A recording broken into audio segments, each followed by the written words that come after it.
Hi there, I'm Kat. Let's knit together.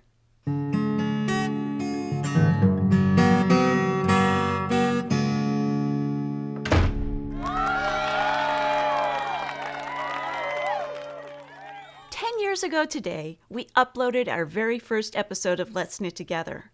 To celebrate, we've made an extra special demo, knitting sweaters from the top down.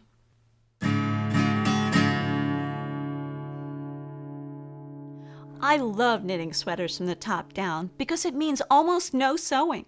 Plus, you can try it on at any stage to make sure it fits. It does require a bit of math to determine the right number of stitches, but once you've figured out the key measurements, you're good to go. For this demonstration, I'll be making a baby-sized raglan cardigan. There's a link below in the show notes to the complete instructions so you can follow along. First, make a gauge swatch. Yes, you really do have to make one. And wash it too, because it can change your results depending on the fiber type. Write down your stitches per inch, rows per inch, and needle size. Mine is 4 stitches per inch, 3 1/4 rows per inch, and I'm using Knit Picks Shine Worsted on size 8 needles. Next, take some measurements. Use a sweater that fits well. If you don't have one, either look at other pattern measurements or go and measure the right size sweater at a store. For this demo, I'm getting my measurements from a store-bought baby sweater size 3 to 6 months. First, measure the neck all the way around the collar.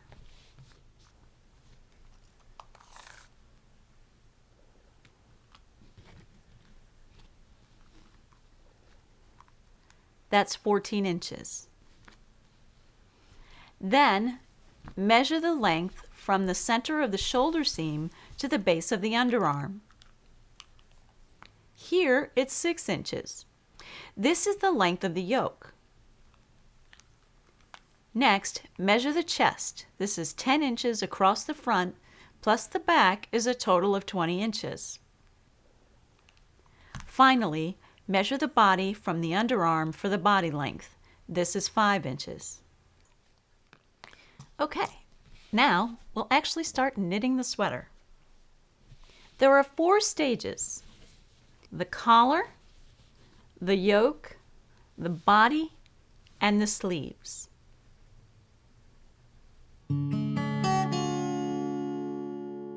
Start with casting on enough stitches for a 1-inch wide strip. Mine is 6 stitches. We'll begin with seed stitch, working back and forth until the length is equal to the collar size. I slip the first stitch and knit the last stitch of every row to give it a nice edge. An inch before you reach the desired length, make a buttonhole. Work the remaining rows, then bind off all stitches.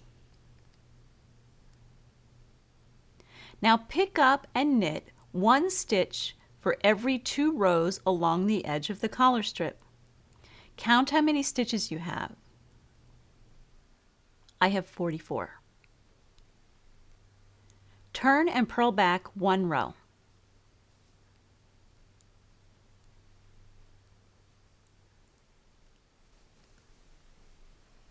Now we're ready to start the yoke. The yoke of the sweater has 5 sections that are knitted simultaneously: the left front, the left shoulder, the back, the right shoulder, and the right front. You need to do some math to figure out where the corners are. We'll place markers at each corner to keep track of where the sections are. You will increase before and after each marker. First, subtract 4 stitches from the number of collar stitches. These are the corner stitches. Then divide the remainder by 4. This gives you the number of stitches between corners. The reason you divide by 4 is because the 2 front sections are actually one side of the yoke split in half. In this example, each side is 10 stitches. We calculate the right and left front each to be 1/2 of the total back stitches. So for my sweater, left and right front are 5 stitches each. Now we'll place the markers and begin our increases. Start with 3 seed stitches for a nice edge, then knit until you have the desired left front stitches on the needles. Now increase 1 stitch. I'm using knit front and back here, but you can do whatever increase you would like. Place a marker. This is the corner of the left front and the left sleeve. Now increase 1 stitch. Then knit until the next marker point, in this example 10 stitches.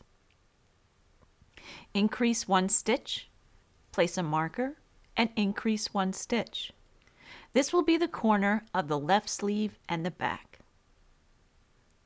Repeat this step 2 more times for the next 2 corners.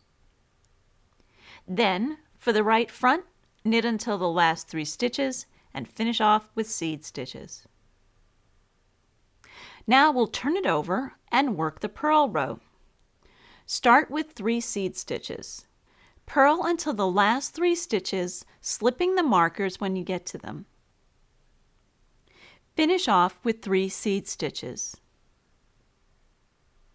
Now we need to calculate when to stop increasing. Take your measured chest size in inches, multiplied by your stitch gauge.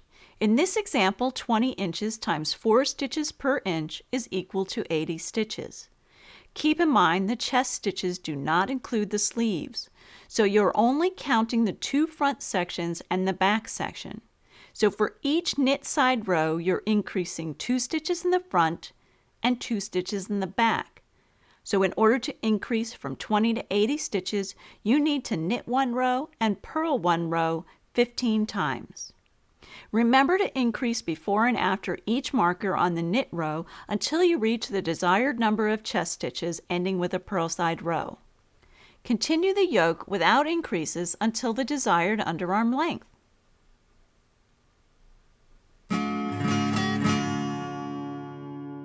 Next, we're going to put the sleeves on holders so we can knit the body of the sweater.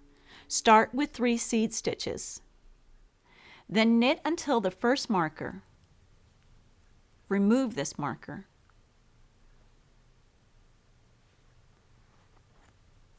Place the sleeve stitches on a holder and skip them for now.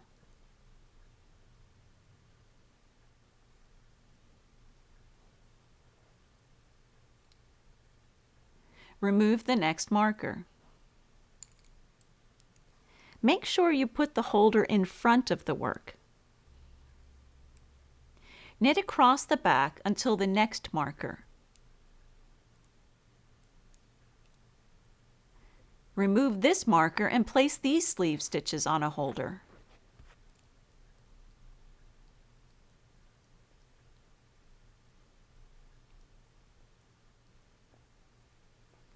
Remove the next marker and knit until the last 3 stitches and finish off with seed stitches. Okay, now work back and forth with no increases until you're 1 inch from the desired body length. Then do an inch of seed stitch and bind off all stitches. Going back to the sleeve, remove the stitches from the holder, place a marker on the first stitch, and knit in the round. Continue until 1 inch from your desired sleeve length. Then seed stitch for 1 inch and bind off loosely. Do the same with the other sleeve. You'll end up with a small hole in the underarm. To finish off, just sew it up. It's only a few stitches, then you're done. Remember, you can try it on at any point to make adjustments and make it fit perfectly. I tested my sweater on this gorilla.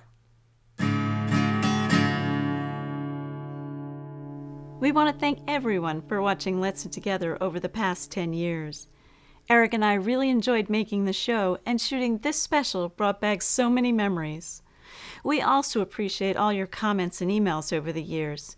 Your messages have been truly inspiring, and we want to thank you for sharing them with us. All the episodes are still available on our YouTube channel, and our Facebook group is still going strong. So check them both out. Bye, and happy knitting!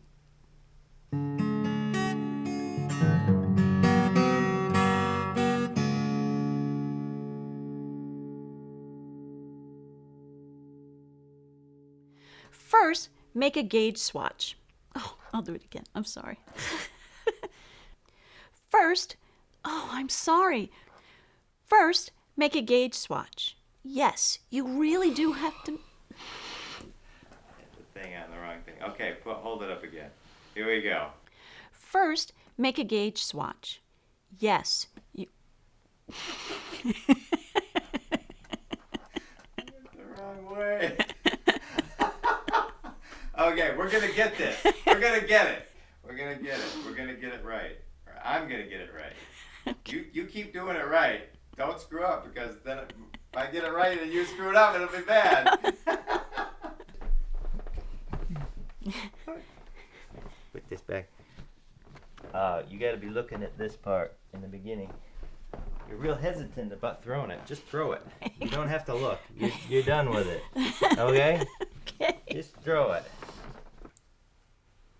In this example, sorry, you should tell me when I should start. Tell me when you're ready. Are you ready now? I'm ready now. Okay. Here we go. What do you think of that? One take of everything. The prop has been in place for like 5 years, maybe longer, and I'm undoing it. And you can see what it's done to the yarn for being in the same way for more than 5 years. It's only a few stitches, then you're done. Then Here we go. I was way too full of exuberance. Yeah. Remember, you can try it on at any point to make adjustments and make it fit perfectly. I twist... Okay. All right. That was great. You want to do it again? No. Oh, okay.